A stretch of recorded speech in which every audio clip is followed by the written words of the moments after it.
Normally when we sit down and do one of these videos, we're doing like a shop talk or something. Yep. But now we're doing something a little bit different. Yeah. You're in the hot seat. I'm excited. You've been logging some time on that Cowie. I have been. Yeah. Actually, a few different bikes. A few different bikes, dude. It's been musical bikes, not musical chairs, musical bikes.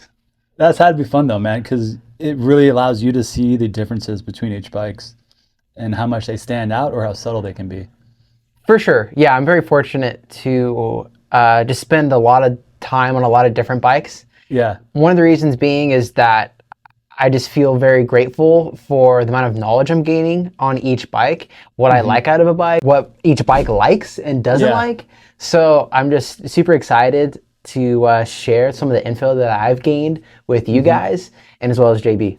Yeah, no, really well said, man. I remember being younger, reading through like Motocross Action and their bike reviews and being like, how do they know that the Yamaha turns like this and the Suzuki steers like this? Because for context, all I had at the time was my bike. So I'm comparing everything that they're stating to just my experience with only my bike that I've only ridden. So once you start riding other bikes, it quickly stands out to you what's different, what's good, what's bad, what can be improved. Besides that, tell us what is in your garage right now. What are the 3 bikes that you've been splitting time on? We'll start with the oldest one. It's a 22 Gas MC 350F. It's my pride and joy. That thing has, it's seen many lives and is now recently resurrected, so I'm super happy about that. About how many hours do you think is on that bike? The entire chassis itself, I'd say close to like 120, 125-ish. Nice. Yeah, so it's like 2.5 years old, has a lot of time. Went through a couple bottom ends, couple top ends. And so that's the oldest bike. And then back in January of 2024, so this year, I bought a 24 KX450. That's all new for model year 2024. Super excited about that. And at the time, I wasn't working here. I was at Lynx Motorsports, so I got a really good deal on it. Super stoked on that. And rode that bike stock for a little bit, swapped out the fork and shock springs, rode that setup for a little bit, and then eventually got JBI stuff. So I got to see the whole catalog of just what stock stuff can do, what springs can do, and then what springs plus valving can do. Yeah. So we did, correct, just to give some details, he went from the stock spring rates and we went down just 1 spring rate from the stock rates. And he rode it stock for quite a while. Yep. Yeah. And then we threw on our demo JBI spec Showa forks for you to try. But I made you run the stock springs in them for a while. That's correct. Mainly just so that way he could, one, feel the exact setting we're giving to most people, then also to give him an opportunity to see what the same forks feel like with a different spring in them afterwards. And we'll touch more on that in a second. Yeah. Well, what's really cool is it's almost felt like a way, and I was involved in like production testing in a sense, where I was like, okay, like this isn't exactly tailored to me, but it's really, really close. Yes. So it's good for not only us, but also our customers who have a 24 KX450. We get to see the variability between settings, between spring rates, which is super cool. Yeah. So obviously it worked really, really well with that 1 spring rate too stiff for me. I'm roughly about 150, 155 pounds, depending on how many cheeseburgers I eat through the week. And then... this guy. Yeah, Big right? In-and-out guy. yeah. On the weekends it gets me. What's the go-to? Dude, I just get a cheeseburger every time. Okay. Like I'm just the plainest No animal eater. style, No. Okay. Yeah, I'm just the plainest. Every once in a while I'll venture out and get a shake. Oh, That's about it. Do you dip the fries in the shake, or are you in fry? Okay. Yeah, here and there. Not every time. Yeah, I agreed. Yeah. All right, back to moto. Sorry. Yeah. And then, it's just super cool to see the variability between the same setting on different spring rates, and then getting to see the other side of that, where this weekend we went out to Fox Raceway, doing the proper spring rate for me, went out on the vet track. It just confirmed to me that the same setting works better than it did with the spring rate too stiff. So for sure. Yeah, no, it's been really fun, man. I appreciate your patience as we just kind of metered it away through the process of that bike. And it's been really fun getting your feedback and just watching the bike too, just kind of watching our settings grow. We had a good baseline to pull from, which is the previous 19 to 23 settings, but we're not using those exact ones in the 24 model. We did have to tweak and tune them and develop some more unique settings for the 24, but not wildly different. And again, that's just because the rest of the bike got better. So that doesn't mean you need to change your suspension because of that. It just means the suspension's going to work better now because the rest of the bike is better. But you do take that into account in the settings for the suspension for that. So to give them context, what other bikes have you ridden and got some time on in the past 2 to 3 years? So I started riding, this is a little bit longer than that, but I started riding in 2020, right after COVID hit. I got a CRF250 RX, spent some time on that. And then a few months later, my dad bought a bike, and that was a 2020 and a half Rockstar Edition FC450. And that was primarily stock, besides like some knickknacks, like some grips, seats, stuff like that. And I spent a fair amount of time on that and my 250 at the time. And realized that I really wanted something in the middle, hence why I got a Gas 350 when it came out. But getting to spend some time on the 450 was really good for me as far as just learning how to ride a 450. It's a lot different than riding a 250. And jumping back and forth between the two made me realize like what I like out of a bike. Whereas the Honda was quite heavy, had a big tank on there since it was the RX. That generation CRF 250R was just quite heavy in general. It was quite lethargic, but a really good bike to learn on. Because prior to that, I didn't have next to no moto experience outside of like P-dubs and 50SXs and stuff like that. So that was a great bike. But once I would split time between my CRF 250RX and that Rockstar Edition FC450, I started to realize and pick up on certain things that a bike likes, what it doesn't like, and so on and so forth. For instance, the Honda, that generation Honda was a little twitchy at times. And for me, I didn't have the best cornering technique, so I would slide my forks up through the clamps like crazy. And it wouldn't go in a straight line to save its life, but it would turn really nice and oversteer. But for me at the time, with my piss poor technique, it worked, because I didn't know how to lean the dang thing with my legs. And over time, as I gained more experience and got better with riding technique, I started dropping those forks down a little bit and realizing I can get the same turning character and gain some straight line stability that I sacrificed earlier on with my setup. Yeah, that's good insight on that, man. So the Rockstar 450 is a pretty fast bike. What I get by that is you can really feel the difference between going on a 250 four-stroke to a 450 four-stroke. You've logged some time on your friend's bike, his RMZ 450. That's correct. And then it's not like you got a few laps on a friend's 2023 generation KX450. Yep. And I guess what I'm long-winded getting at is you love the 350 so much. What made you interested in the Kawi? Was it hearing that the motor was more manageable than previous years? Is that kind of what appealed to you? And then what's it been like going back and forth from the 450 to the 350? Yeah, mainly like when the 24 KX450 dropped and like all the media outlets came out with their videos, I was just watching them casually, and then I blew up my 350, and then I was like, shoot, like what do I do? And then I just didn't really want to rebuild at the time, and I was kind of having that itch to buy a new bike at the time. I think I'd stopped by and we were chit-chatting a little bit, like right around that time anyways. And what stood out to me was like everyone kept saying, oh, it's kind of like a 350. Like the power is not super hard hitting. It's very manageable. It actually didn't sacrifice any straight line stability, but gained cornering ability compared to the 2023 and older KX450 generation. And to me, that just really stood out. I was like, wow, it seems like they really improved upon the shortcomings that they had with the older generation. And it kind of has that 350 character to it, which I really like. Because other 450s, like that Rockstar Edition, I didn't like how hard hitting the power was, even though the KTMs have more of a linear power character than, say, like a CRF 450R, where it has more of a punchy character to it. But still 450, and I weigh like 12 pounds. Realistically, it's like 150. But the bike doesn't even know I'm on it half the time. So when you really want to ride and open up that throttle, the bike just really takes off when you're a guy my size. So hearing that the KX450 doesn't really do that so much, I was like really turned on for that bike. Yeah. What was your initial experience then when you first started?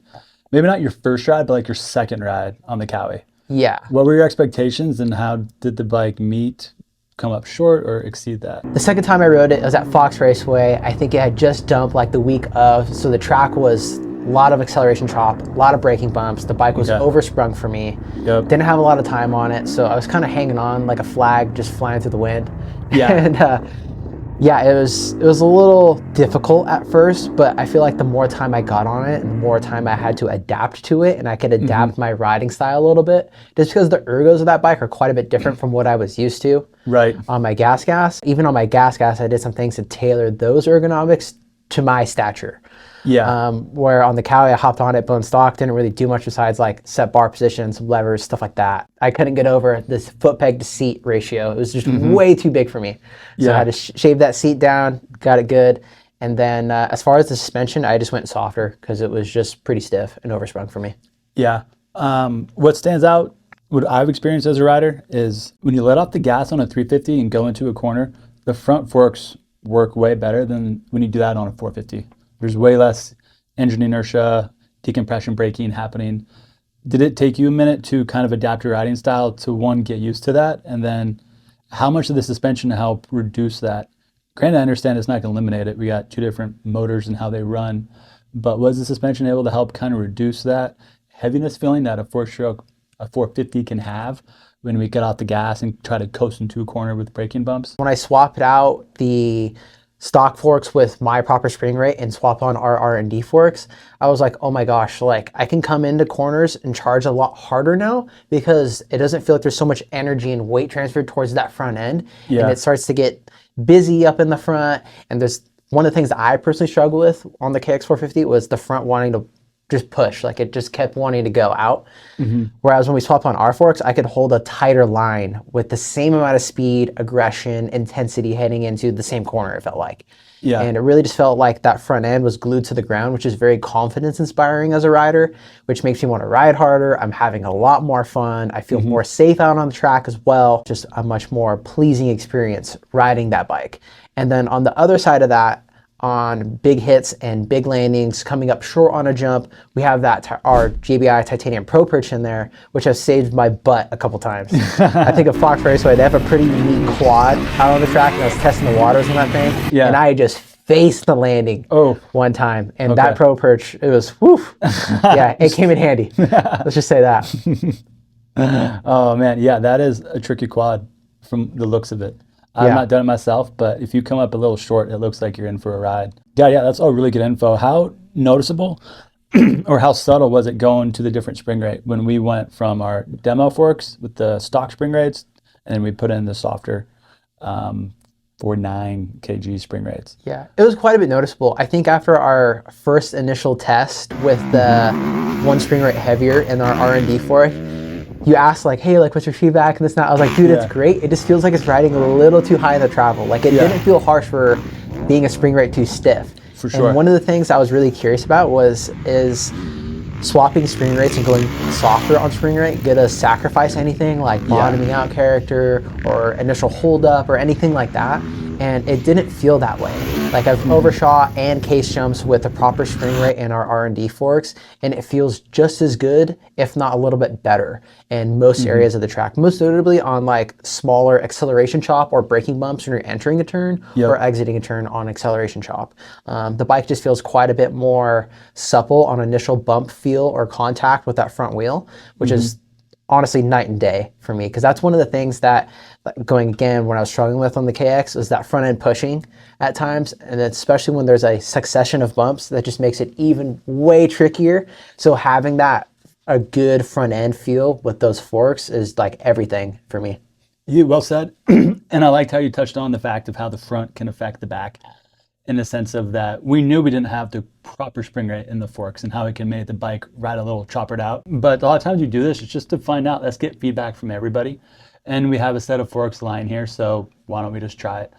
A lot of times we have an idea of what we're gonna get results-wise, but it's always fun just to try and either solidify that idea or maybe you learn something new. But really good job bringing up the point that the bike would ride not quite ideally in terms of chassis balance, meaning stiffer fork springs in comparison to a softer spring in the back. But again, it goes to show you how far good valving can go, and then also how important it is to have it properly matched with spring rates. Can it work without it? Sure. Is it ideal? No. And that's, I think, a big thing we're trying to point out, is the closer you get to the ideal spec for your bike and yourself, the better your bike is going to work. Rarely in suspension are there absolutes, meaning I can't say everybody should run 105 millimeters of sag for their Cowie. Reason being is everybody's different heights, different inseams, how tall they are, how they ride. So what I've learned is there tends to be more of a parameter of some dudes might like 103, some guys might like all the way up to 108. So it's important to take into context how tall are they, what's your inseam, and that applies to many other tuning aspects on the motorcycle, especially spring rates. There's rarely an absolute spring rate that you apply for one weight. Usually there's a range of springs that can work for one weight of rider, and depending on the rate we choose will be based upon their skill level, where they're riding. And most of those two things, their skill level and where they're riding, because the terrain will have a big influence on spring rate choice. Yeah, absolutely. Very well said. And one thing that just popped into my mind is we did the forks first, mounted our R&D forks first before even touching the shock. Yeah. With the stiffer spring rate. Exactly. And then we did the shock, and then it was like, oh my gosh, night and day again. It was quite a bit better. I mean, the stock KX shock in stock configuration isn't bad by any means. I don't feel like it's necessarily has any glaring negatives in any department, whether it's bottoming out character or that supple initial contact bump feel on the top of the stroke. But it just felt kind of vanilla to me, where it didn't shine or stand out in any area. Whereas when we upgraded our shock, we did the piston, we did the bladder cap, we did the valving to go along with that, and I think all of those changes just really helped the shock shine a lot more. Whereas like the forks were outperforming the shock in a sense. Whereas the forks were the highlight before. I was like, oh my gosh, like the front end is fixed on this bike. I have so much more front end contact feel when I'm on or off throttle, on lean angle, whether it's straight line stability. The forks were awesome, but the shock was just so like vanilla. And then now when we upgraded, the shock is just like, okay, the shock is giving me great bottoming out support. I can feel the shock working over a succession of bumps on throttle exiting the corner. Nice. So absorbing those bumps rather than giving like a harsh or any kicking feeling where it's side to side, up or down. So it really feels like that rear shock is just following the ground, driving forward over those bumps, and then soaking up those big G-out landings or any harsh impacts that you would see on a jump, rhythm section, roller section, or anything like that. Yeah, man, you're just nailing it in terms of just how you are articulating what you felt, what the bike was doing, and so forth. And again, just to touch on, it was really cool getting to work with you and do it step by step by step. We rarely get to do that with riders, or I say customers is a better way to put it. But that's how we often do suspension here at Ride JBI. It's just step by step by step. It can be painstaking at times. It's not very fast, but it's really helpful to only modify one or two variables at a time and then go test, see what results you get, write that down, examine it, and then continue the process. And over time, you're going to get good results versus trying to do everything at once. Because sometimes it's hard to know, well, what changed caused this feel or influence on the bike when you do many at once. So I'm really glad, again, you just had a chance to feel the bike as we developed it through the settings, because I think that made you a better test rider, a better rider as well also. Yeah, thank you, man. Yeah, I really appreciate it. It's been a lot of fun. And one of the things I want to highlight real quick before we wrap up is the amount of variables that you just brought up. The least amount of variables that you have, the easier it is to decipher the change that you made. That's one of the things that I'm super stoked that we did, is like we could decipher what the forks did with the proper spring rate, what the shock did, and then remounting the forks again, we were able to decipher how the fork and shock match. So the clips today, the clips in this video are Anthony riding at Fox Raceway on the vet track. Well, we got some more clips of him on other tracks, the main track. I was a video guy, so if you like the clips, that was on me. Usually Anthony is the other one videoing all the time, so we don't always have a ton of content of him riding, but he always has been very helpful in testing. In the past, we did a lot of testing together on our 6500 kits, Air Forks, on the Gas and KTM group. So hopefully you guys are catching on. We're trying to work with a lot of different people of different speeds, different abilities, and different physical sizes. So if you're around Anthony's size, his feedback will be very, let's say, accurate towards you. If you're outside of that, you can look at the test we did with Josh Swenson a while back. He's a little taller than Anthony and a little heavier, and we'll work with some other riders as well. But it helps us to show you guys a range of people we can work with and what their feedback is in terms of where it's consistent and then where it's going to be unique, meaning unique based on their personal preferences and how their physical size may influence that. Yeah, dude, very well said. And like even, we have a video with Jason Fischera who mounted those R&D forks on his KX450. I mean, that's KYB stuff. Yeah. Mounted Showa stuff on there, and he loved it. Yep. Yeah, we were out at Kia Creek, and I mean, if you're a really fast guy, local pro, I mean, Jason qualifies for pro motocross races. He does. So, I mean, watch that video. See what you think about that, because that was the same setting in there. Mounted him onto his bike, and it was good to go. So, well, dude, thank you guys so much for tuning in. We got tons more videos coming your way. And again, just thank you.